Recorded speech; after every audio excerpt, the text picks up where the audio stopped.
Hey friends, happy Sunday morning. It is going to be a beautiful, beautiful day. Way less windy than it was yesterday. I'm happy to report. But I wanted to share something that was on my heart this morning, something that I hope blesses you as much as it did me. In my Bible study this morning, I was in Proverbs 3 still. I highly encourage you to read it. It's an absolute gem. Yesterday I was talking about it. This is the Proverbs.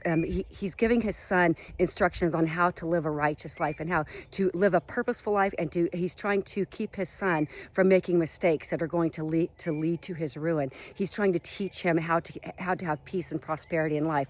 And I love this. He gives him some fabulous advice. You know, yesterday I was talking about, he told his son, this is so wise. He told him to not despise the Lord's discipline or to resent the Lord's rebuke. And he reminded him that the Lord loves, because the Lord disciplines the ones that he loves, like a father the son that he delights in. This is just such amazing advice. But he went on to give him some really, really solid advice once again. And he reminded him, you need to guard wisdom, you need to guard discernment, you need to guard sound judgment, you need to gain knowledge, you need to always be gaining knowledge. Like this would be a search, like you go after treasure. And he was listing some of the benefits, and a great benefit of it, I tell you what, is sound sleep. Because in verse 24, this is what he tells him. You know, if you do what I'm telling you, basically is what he's saying. And I highly encourage you to read it. But he says, when you lie down, you will not be afraid. When you lie down, you will have sleep, sweet sleep, sweet sleep. Do you get that? Sweet like a honeycomb. It's like the peacefulness out here, the sweet sound of the birds singing.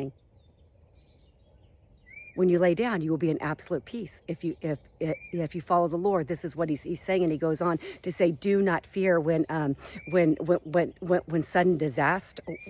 Do not fear sudden disaster or the ruin that overcomes the wicked, because the Lord will be at your side." He was just telling them to his son, if you listen to me and you search after wisdom, and if you seek sound judgment, and if you seek discernment, if you seek to follow the Lord with all of your heart, you will lay down and you will have no fear of what's going to happen through the night. You will have no fear of what's going to happen tomorrow. You will have sweet sleep. And I tell you what, sweet sleep is very, very, very underrated. You know, statistics say that 1 out of 3 Americans, and I would like to say it's more than that, do not get enough sleep, and they suffer the consequences. There are tons of health consequences from not getting enough sleep, you know, from anxiety, stress, weight gain. You know, there's just all kinds of different things, because when we sleep at night, we give our body a rest, like it gets to rest and reload. Our metabolic system, our central nervous system, our endocrine system, you know, even our digestive system, all of that needs time to rest and refresh. You know, like yesterday, you know, I had a very long run. I went to bed tired, woke up refreshed after 8.5 hours sleep.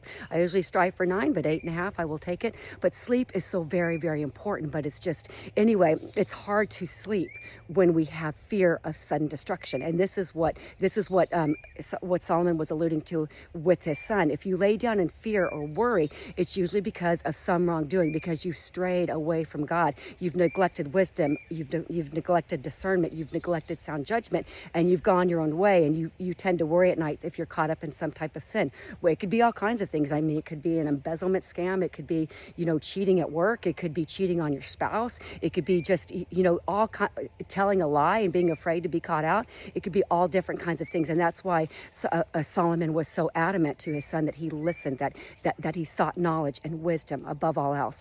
And also, too, I will tell you this. I was reading in Psalm 48. One of the reasons that we worry, too, is because we worry if God is big enough to handle our problems, right? Or we worry if God is big enough to provide for all of our needs. And I love Psalm 48. I highly encourage you to read it. It's an absolute gem. But it's the sons of Korah once again, and they starts out, "Great is the Lord our God, and greatly to be praised," and goes on to talk about how the kings of the earth, how they banded together and they came against the city of Jerusalem, God's holy city. And I love this because it says that they fled in terror, that they were in pain as a woman giving birth, and that the Lord destroyed them like the ships of Tarshish from an east wind that blew in.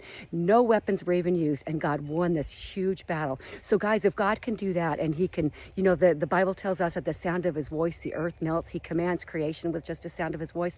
There's no problem that he can't handle. There's no need that he can't meet. And if you're walking with the Lord, you can be guaranteed that God is going to meet all of your needs, not all of your needs, but he will meet all of your needs. And as Solomon said, that the Lord will be at your side. You will have sweet sleep, and the Lord will be at your side. And I tell you what, when you get that sweet sleep, you can rise up with just a grateful heart and joy, and you can just go out into the world and be the salt and light as we're called to be. So guys, I really, really hope that blesses you. I'm going to finish up my run and get off to church with my sweet Larry. It's going to be a great day.